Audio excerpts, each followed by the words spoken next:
بسم اللہ الرحمن الرحیم۔ السلام علیکم dear students, I hope you will be fine. اسلامیات 8th کلاس کی ہم نے سٹارٹ کی ہوئی ہے، جس میں باب سوم ہے، سیرت طیبہ، اور اس میں عنوان ہے پہلا عہد نبوی کے ماہ و سال۔ مدنی عہد ہے، وہ آج ہم اس ویڈیو میں سٹارٹ کریں گے، اور اس کا لیسن نمبر 1 ہے، جو اس کا نام ہے نبی کریم صلی اللہ علیہ وسلم کی دعوت و تبلیغ کی عالمگیریت و آفاقیت۔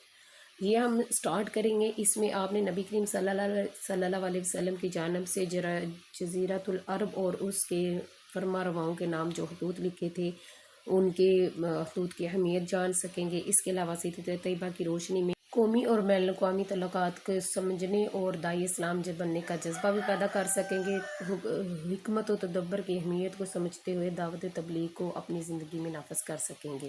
تو سب سے پہلے آپ کے ساتھ اس کی جو ہے ایکسرسائز ہے، وہ میں آپ کے ساتھ شیئر کروں گی، جس میں MCQs ہیں۔ آپ نے کریکٹ آنسر کا لگانا ہوتا ہے۔ سب سے پہلا MCQs ہے، دعوت کے لفظی معنی، تو اس کا آنسر ہے بلانا۔ اس کے بعد ہے نبی کریم صلی اللہ علیہ وسلم نے اعلان نبوت فرمایا، تو اس کا آنسر آپ لگائیں گے 40 سال کی عمر میں۔ اس کے بعد اگلا ہے نبی کریم صلی اللہ علیہ وسلم نے بادشاہوں کے نام ہاتھ لکھے، تو اس کا آنسر آپ لگائیں گے 7 ہجری میں۔ پھر صلح حدیبیہ کا واقعہ پیش آیا، تو اس کا آنسر ہے 6 ہجری میں۔ لاسٹ والا ہے شاہ حبشہ کا لقب ہے، تو اس کا آنسر ہے نجاشی۔ سب سے پہلا سوال ہے، دعوت و تبلیغ کا لغوی معنی بیان کرے، تو دعوت کا مطلب ہے بلانا اور تبلیغ کا مطلب ہے پہنچانا۔ سوال نمبر 2 ہے، نبی کریم صلی اللہ علیہ وسلم کی دعوت کی عالمگیریت پر ایک آیت کا ترجمہ لکھے، تو اس کا آنسر آپ نے یہاں سے نوٹ ڈاؤن کرنا ہے۔ اس کا ترجمہ ہے، اور ہم نے آپ صلی اللہ علیہ وسلم کو تمام لوگوں کے لیے بھیجا ہے۔ اس کے بعد تیسرا سوال ہے، نبی کریم صلی اللہ علیہ وسلم نے جن بادشاہوں کو خطوط لکھے، ان میں سے 2 کے نام تحریر کریں، تو اس کا آنسر آپ یہاں سے نوٹ ڈاؤن کریں گے۔ نجاشی شاہ حبشہ، مقوقس شاہ مصر، کسریٰ شاہ ایران، اور قیصر شاہ روم۔ آپ ان میں سے کوئی سے 2 نام بھی لکھ سکتے ہیں۔ اس کے بعد اگلا سوال ہے، سفرائے رسول میں سے 2 کے نام تحریر کریں، تو اس کا آنسر آپ یہاں سے نوٹ ڈاؤن کریں گے۔ میں نے انڈر لائنس کیے ہوئے ہیں، آپ ان میں سے کوئی سے بھی 2 نام لکھ سکتے ہیں۔ عبداللہ بن حذیفہ سہمی ہے، دحیہ کلبی۔ ان 2 ناموں کے علاوہ اور بھی نام ہیں جو انڈر لائن کیے ہیں، وہ آپ یہاں سے لکھ لیے۔ آخری سوال ہے، داعی اسلام کے 2 اوصاف تحریر کریں، تو اس کا آنسر آپ یہاں سے بالکل لیسن کے لاسٹ سے سٹارٹ کریں گے۔ آپ نے لکھنا ہے، ہر داعی کو چاہیے کہ وہ اخلاص کی دولت سے مالا مال ہو، مخاطب کی زبان ذہنی معیار کے مطابق ہو، اور خیر خواہی کے جذبات سے بات کرے۔ یہ 2 آپ نے اوصاف لکھ لینے ہیں۔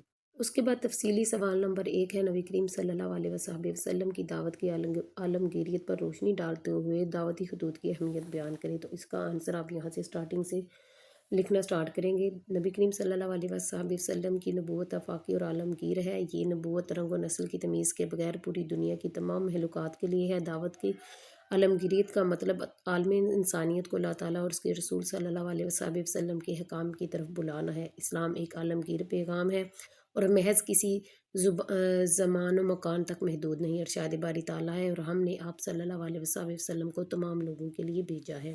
یہاں تک لکھنے کے بعد ہم نیچے کی طرف آئیں گے۔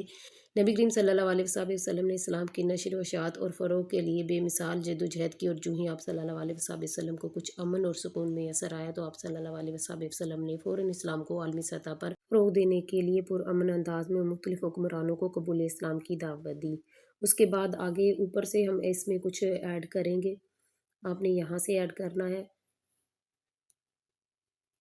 یہاں سے آپ اس کی اہمیت لکھیں گے۔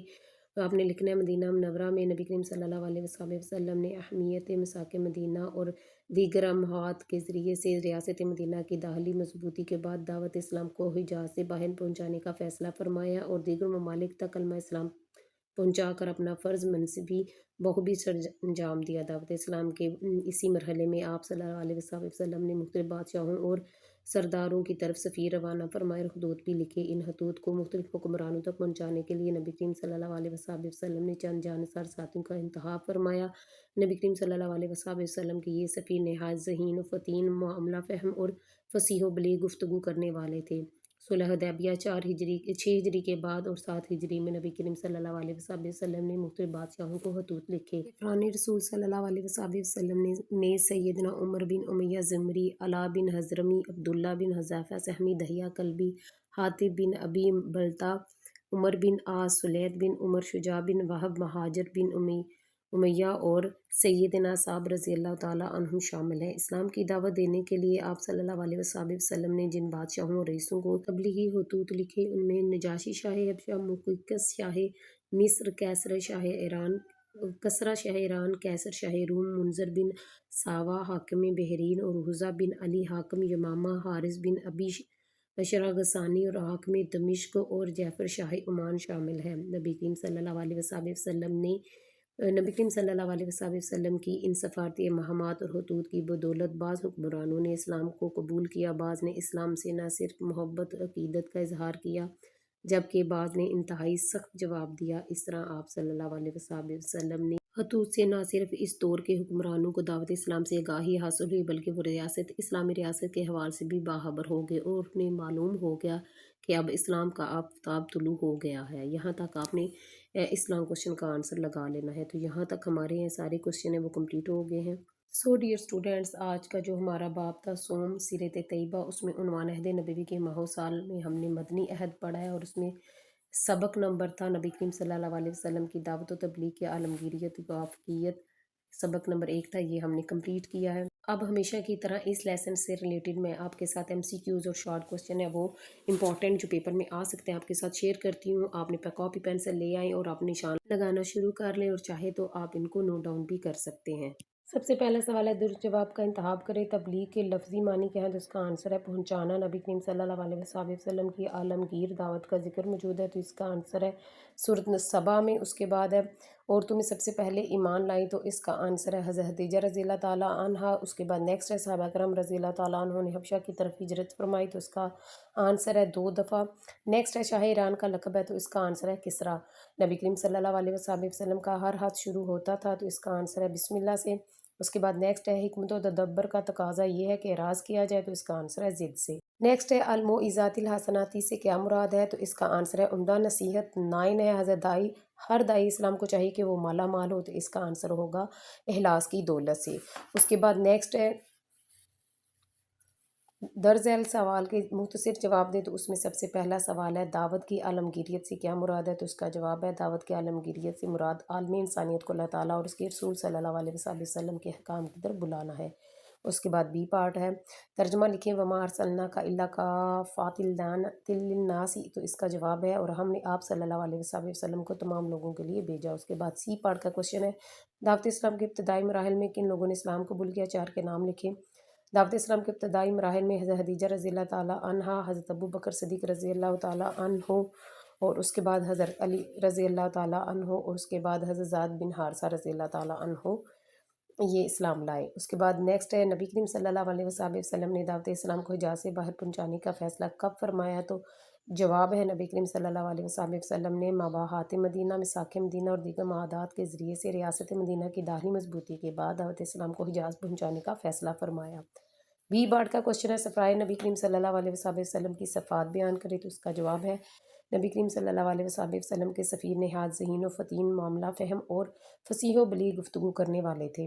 سی پارٹ کا کوشچن ہے نبی کریم صلی اللہ علیہ وسلم کے خطوط کا طرز تحریر کریں تو اس کا جواب ہے نبی کریم صلی اللہ علیہ وسلم کے خطوط کا طرز تحریر یہ تھا کہ ہر خط اللہ تعالیٰ کے بابرکت نام سے شروع ہوتا یعنی بسم اللہ لکھی جاتی، پھر رسول صلی اللہ علیہ وسلم کا نام مبارک اور اس کے بعد اس شخص کا نام لکھا جاتا جس کی طرف خط روانہ کیا جا رہا ہے۔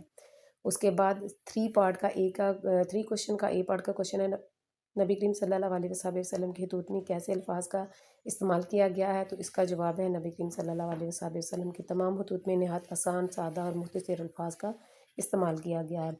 بی پارٹ کا کوشچن ہے نبی کریم صلی اللہ علیہ وسلم کے خطوط اور دیگر دعوتی سرگرمیوں سے کیا معلوم ہوتا ہے تو اس کا جواب ہے نبی کریم صلی اللہ علیہ وسلم کے خطوط اور دیگر دعوتی سرگرمیوں سے یہ معلوم ہوتا ہے کہ نبی کریم صلی اللہ علیہ وسلم نے دعوت و تبلیغ کے ہر مرحلہ پر حکمت و تدبر سے کام لیا ہے، مخاطب سے گفتگو کرتے ہوئے کبھی کلام کو بیجا طول نہیں دیا۔ اس کے بعد سی کوشچن ہے ہر دائی کے لیے کیا ضروری ہے تو اس کا آنسر ہے ہر دائی کے لیے ضروری ہے کہ وہ اخلاص کی دولت سے مالا مال ہو، مخاطب کی زبان ذہنی معیار کے مطابق اور خیرخواہی کے جذبات سے بات کرے۔ پھر کوشچن نمبر 4 کا اے پارٹ کا کوشچن ہے دائی کے لیے حکمت و تدبر کا تقاضا بیان کرے تو اس کا جواب ہے کہ وہ ضد سے اعراض کیا جائے، رضا الہی کے اصول علیہ رحمۃ اللہ جیسے حسین عظیم مقاصد کو مد نظر رکھے اور اپنی طاقت کے مطابق دعوت و تبلیغ کا فریضہ سر انجام دے۔ اس کے بعد بی پارٹ کا کوشچن ہے سبق نبی کریم صلی اللہ علیہ وسلم کی دعوت و تبلیغ کی عالمگیریت اور آفاقیت سے ہمیں کیا درس ملتا ہے تو اس کا جواب ہے کہ اس سبق سے ہمیں یہ درس ملتا ہے کہ ہمیں اپنی بساط کی حد تک اسلام کے فروغ اور نشر و اشاعت کی کوشش کرنی چاہیے۔ تو ڈیئر اسٹوڈنٹس، یہ تھے کوشچنز اور MCQs جو آپ نے اچھے سے یاد کرنا ہے، جو آپ کے پیپر میں امپورٹنٹ ہو سکتے ہیں۔ نیکسٹ ویڈیو تک کے لیے اللہ حافظ۔